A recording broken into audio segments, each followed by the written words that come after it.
Theo tôi thì Kiều là một cái nhân vật mà chủ động trong cái khuôn khổ của xã hội, và kể cả nhìn dưới con mắt của nữ quyền hiện đại thì Kiều cũng, tôi nói nôm na là Kiều thoát được cái kiểm duyệt của nữ quyền hiện đại. Thì khi mà đánh giá Kiều thì phải có hai điểm nhìn. Thứ nhất là điểm nhìn của phụ nữ, thứ hai là điểm nhìn của văn hóa Đông và Tây.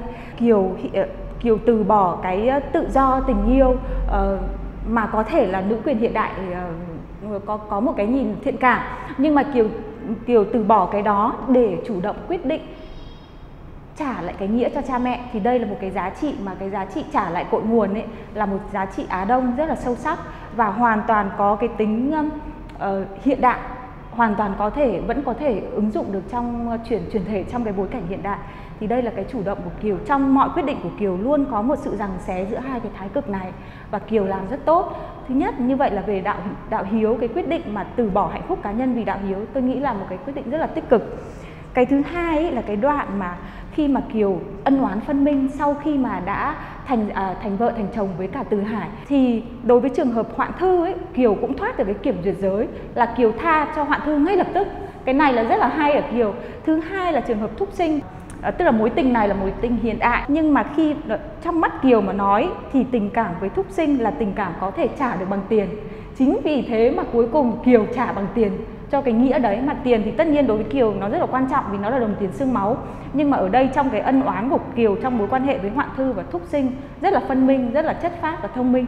Và đây là tôi nghĩ là một cái sâu sắc trong cái tâm hồn của Kiều ấy. Cái mối tình nếu như mà hiện đại nhất ấy, là mối tình của Kiều với Từ Hải. Tại vì Từ Hải là nhân vật độc thân, đẹp trai, tự chủ nhất, và Từ Hải là mối tình cuối cùng. Từ Hải là mối tình không thể mua được, tại vì Từ Hải là người chết vì Kiều.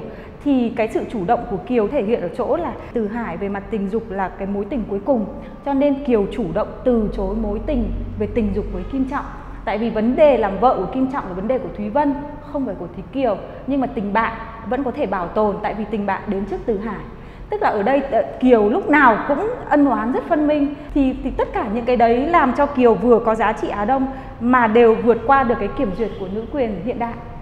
Cái giao thoa giữa văn hóa Việt Nam và văn hóa giới ấy, thì cái tác phẩm này nếu như mà hiểu đúng ấy, thì giá trị có thể được bảo tồn và có thể rất là hiện đại. Cái liên quan đến đạo hiếu các thứ là giá trị rất là sâu, hoàn toàn không phải là giá trị cổ. Còn những cái về mặt nữ quyền, về tình dục các thứ thì phải nhìn cho nó tinh tế. Cho nên Kiều đối với tôi là một nhân vật rất điển hình, tâm hồn rất điển hình của văn hóa Á Đông dưới hình ảnh là phụ nữ.